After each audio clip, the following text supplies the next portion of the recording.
اگر آپ نے اپنے اندر کی آواز کو کمزور کر دیا تو پھر ایک باہر کی آواز آپ کے خوابوں کو، آپ کے ڈریمز کو، آپ کے گول کو تباہ و برباد کر دے گی، اور پھر آپ آخر میں یہی کہیں گے کہ کاش میں کر لیتا، کاش میں ان کی بات نہیں سنتا، کاش میں لوگوں کی بات نہیں سنتا، کاش میں اپنے رشتہ داروں کی بات نہیں سنتا، اپنے دوستوں کی بات نہیں سنتا، اپنے کولیگس کی بات نہیں سنتا، اور وہ کر لیتا تو میں آج کامیاب ہو جاتا۔ تو وہ کاش کا جو ورڈ آئے گا نا بعد میں، وہ نہیں ہونا چاہیے۔ ہم بچپن سے کہانی سنتے ہوئے آ رہے ہیں، اور وہ ہے ریبٹ اور ٹورٹائز کی، کہ خرگوش اور ٹورٹائز میں ریس ہوئی اور ٹورٹائز جیت گیا اور ریبٹ ہار گیا۔ یہ کہانی سن سن کر کے ہم بڑے ہوئے ہیں، اس سے ہم کو کئی سبق ہم کو ملتے ہیں، کئی لیسنس ہم کو ملتے ہیں۔ ہم کو جو لیسن بتلایا گیا ہے، ہم کو جو سبق بتلایا گیا ہے کہ آپ جب تک اپنے گول تک نہیں پہنچ جاتے آپ کو آرام نہیں کرنا ہے اور کسی کو کمزور نہیں سمجھنا ہے۔ یہ سبق ہم کو سکھایا گیا ہے، اور یہ وجہ ہم کو بتلائی جاتی ہے کہ اسی وجہ سے ریبٹ ہار گیا تھا، کہ اس نے ٹورٹائز کو حقیر سمجھا۔ اس نے سمجھا کہ ٹورٹائز بہت سلو چلتا ہے اور میں بہت تیز دوڑتا ہوں، اور وہ آرام کرنے کے لیے کہیں پر رکا اور وہ ہار گیا،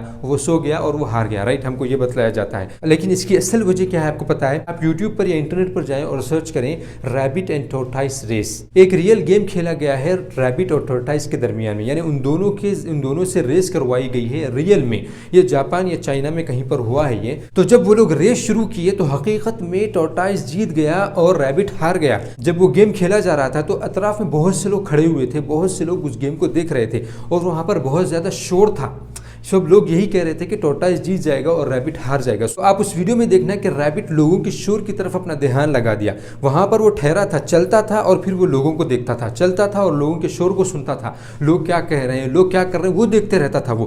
اور ٹورٹائز جو تھا وہ صرف چلتے ہی جا رہا تھا، جتنے لوگ وہاں پر چیخ مار رہے تھے اس کو کوئی اثر نہیں ہو رہا تھا، بس وہ چلتے ہی جا رہا ہے، بس وہ چلتے ہی جا رہا ہے، بس وہ آگے بڑھتے جا رہا ہے۔ ریبٹ تھوڑا آگے بڑھتا، پھر ٹھہر کر کے لوگوں کو دیکھتا، لوگوں کے شور کو سنتا، پھر وہ آگے بڑھتا، پھر ٹھہر جاتا، اور ٹورٹائز چلتے ہی جا رہا تھا۔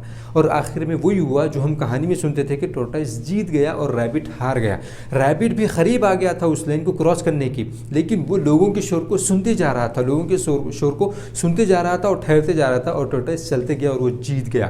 یہاں پر میں بتلانا چاہتا ہوں کہ ریبٹ نے کیا غلطی کی کہ وہ لوگوں کے شور کو سن رہا تھا، وہ باہر کی آواز کو سن رہا تھا، وہ اندر نہیں دیکھ رہا تھا اپنے، وہ لوگ کیا کہہ رہے ہیں وہی دیکھ رہا تھا، وہی سن رہا تھا۔ اور ٹورٹائز نے کیا کیا؟ لوگوں کی باتوں کو اس نے کیئر نہیں کیا۔ وہ ایسا نہیں تھا کہ وہ سنا نہیں، وہ سن بھی رہا تھا، لیکن ان کی شور کی وجہ سے، ان کی باتوں کی وجہ سے وہ رکا نہیں، وہ اپنے گول کی طرف سے اپنے ذہن کو ہٹایا نہیں، اپنے گول سے اپنے مائنڈ کو ہٹایا نہیں، پورے اپنے فوکس کو ہٹایا نہیں، اور وہ جیت گیا۔ اسی لیے باہر کی آواز کو مت سنو، اپنے اندر کی آواز کو سنو، اپنے اندر اپنے دل کی آواز کو سنو۔ چاہے آپ سلو ہی جا رہے ہو لیکن آپ اپنے مقصد تک پہنچ جائیں گے اگر آپ اپنے دل کی سنیں گے۔ باہر کے لوگوں کی باتوں کو اگر آپ سننا شروع کر دیے تو پھر آپ چاہے کتنی بھی تیز جا رہے ہوں، آپ اپنے گول تک نہیں پہنچ سکتے، کبھی کامیاب نہیں ہو سکتے۔